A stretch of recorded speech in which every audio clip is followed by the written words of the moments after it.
жолдорусуна карай түздөнөбүз. Кыргыз Республикасынын мамлекеттик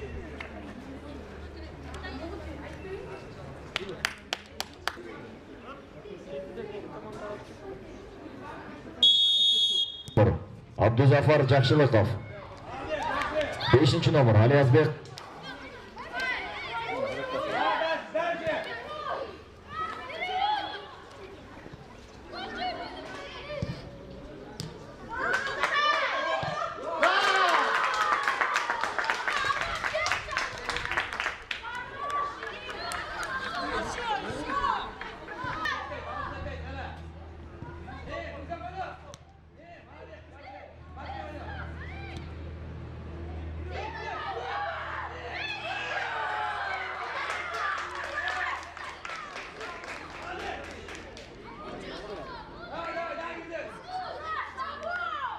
көрүнгөн ылдам каршы чабуул оң канатка пас эртерээк берүү керек эле. Жана офсайд жок болсо анда сонун чабуул ушул жерден орун алат. Пас жана же сокку эле. Чүйдүн чабуул уланышы ыктымал. Борбордук бөлүгү аркылуу сокку дарбазага. Түз дарбазачынын өзүнө, бирок ал кармаганга жетишпей калгандан кийин гол. Мына ушундай дарбазачы топту кармай албай калып колунан чыгарып алгандан соң бул алгачкы 25 мүнөттүк сол канатка топ жетти. Жана сокку гол! Өтө сонун гол орун алды. Карасаңыздар, сокку узатуучу позицияга чыгып туруп, атайын бийигирээк кетирген болчу. Актан Насыров үчүн жазгырып туруп, бирок үчүнчүсүнө пас берген учурда өз максатына жетпей калган Ышкырык. Биринчи тайм ошондо бүттү. Урматтуу көрөрмандар, эсеп сандары 3-1.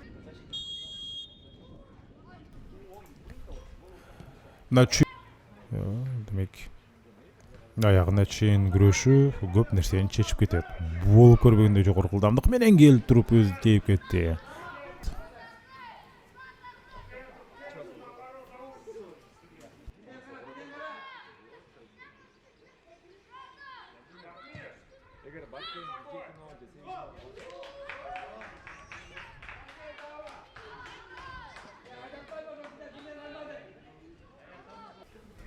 Ушул жерден пас берсе болот.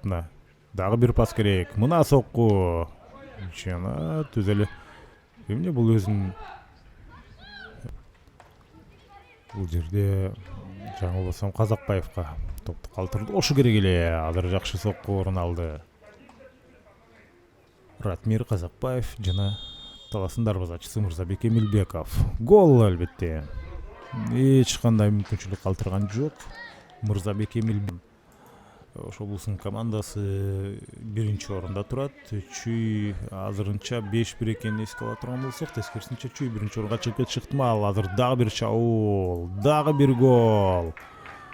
Өтө ишенимдүү аракет менен. Азыр мына Чүйдүн оюнчусу Билал Бердалиев ошентип өтө ири эсеп санын каттуу болуп турат. Демек Чүй биринчи орунга чыгат эгерде ошондой эсеп айырмасы кала турган болсо. Дагы бир гол. Көрдүңүздөрбү? Уламдан улам. Бир да секунда кошпостон Ышкырыгын жаңыртты.